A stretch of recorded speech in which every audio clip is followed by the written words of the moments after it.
प्राण्यांचे जीवन व्यवहार समजून घेणे हे आनंद देणारे असते. 2 दशकांपूर्वी भूतलावरील विविध प्राण्यांविषयी जाणून घेणे शक्य नव्हते. इंटरनेटमुळे BBC, डिस्कव्हरी सारखे सहज उपलब्ध असणारे चॅनेल्स यामुळे कोणत्याही प्राण्याविषयीचा कितीतरी तपशील आता घर बसल्या सहज पाहता येतो. प्राणी जीवनाविषयी हवी असणारी कोणतीही माहिती तर सहज मिळू शकते. विज्ञानाला जे जे ज्ञात आहे त्या साऱ्याचे व्हिडिओज इंटरनेटवर टाकले जातात, पण जे विज्ञानाच्या माहितीच्या कक्षेतच येत नाही त्याचा तपशील कुठून कसा शोधायचा हे ज्याचे त्याने ठरवावे लागते. स्टर्लिंग या थव्याने उडणाऱ्या पक्षाचे व्हिडिओज आपण पाहिले आहेत का? साधारणपणे 8 इंच एवढी लांबी असणारा हा पक्षी समूहाने उडत असतो. एकेका थव्यात लाखो पक्षी असतात. हा पक्षी साधारणपणे 60 ते 80 किलोमीटर्स वेगाने उडतो. त्यांना उडताना पाहणे हा अनुभव आपल्याला थक्क करतो, सुखावतो. विविध भौमितिक आकारातल्या त्यांच्या उडण्याला मुर्मुरेशन असे म्हणतात. थंड प्रदेशात राहणाऱ्या या पक्षाचे उडणे भारतीयांना पडद्यावरच पाहावे लागेल. त्यांच्या उडण्यातील लय, सुसूत्रता, वेळेचे भान कशामधून येते हे सांगता येत नाही.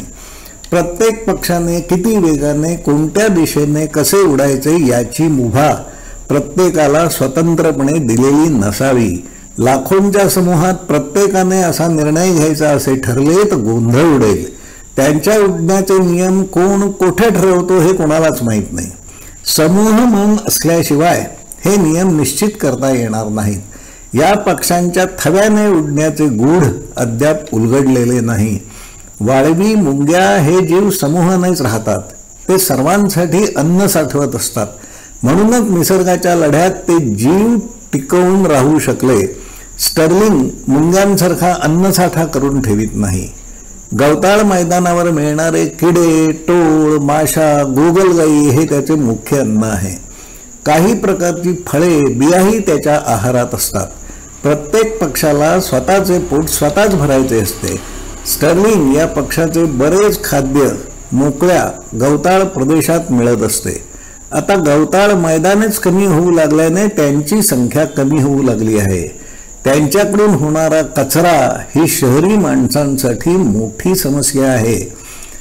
एक मोठा थवा दिवसाला 6 ते 7 टन एवढ्या वजनाची विष्ठा शहरात टाकत असतो. शहरवासियांसाठी ती मोठी समस्या आहे. परिणामी त्यांनी शहरे सोडावीत यासाठी शिस्तबद्ध प्रयत्न केले जातात. या साऱ्यामुळे त्यांच्या प्रजातीचे अस्तित्वच धोक्यात आले आहे. विश्वातील साऱ्या जडवस्तू या अणुरेणूंमधून बनल्या आहेत. विविध जीवांसाठी योग्य असे मन कोणत्या अदृश्य घटकांपासून बनत असते हे आपल्याला माहीत नाही, पण प्रत्येक जीवाची अस्तित्वात राहण्याची आणि वारस शिल्लक ठेवण्याची व्यवस्था हे न दिसणारे मन करीत असते. मनाच्या शोधासाठी प्रत्येकाने स्वतःच्या आत पाहण्यासाठी वेळ काढायला हवा, हेच सत्य आहे. स्टर्लिंग पक्षाच्या समूह मनाचे गूढ सुटेल आणि ज्यांचे अस्तित्व धोक्यात आले आहे अशा प्रजातींसाठी काम करण्याची बुद्धी माणसांना होईल असे मानूया. धन्यवाद.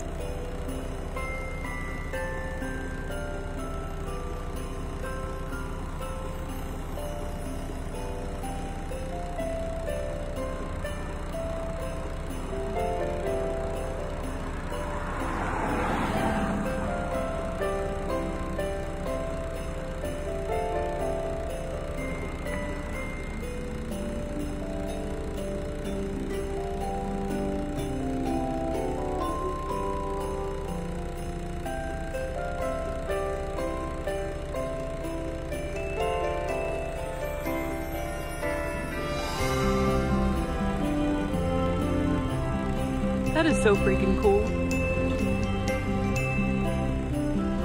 Perks of living by Intel, guys. Get to see awesome drone shows right by your house. All festive.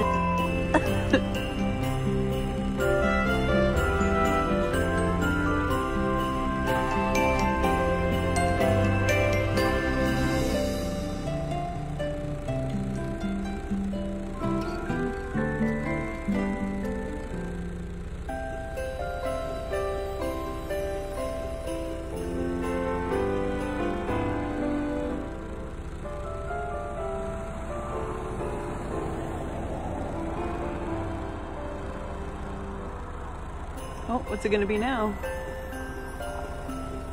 Snowman, maybe? Oh.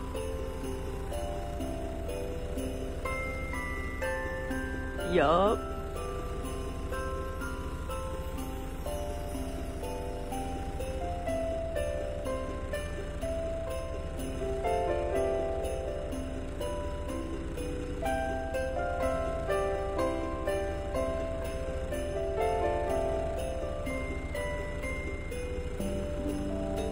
So detailed too, my goodness.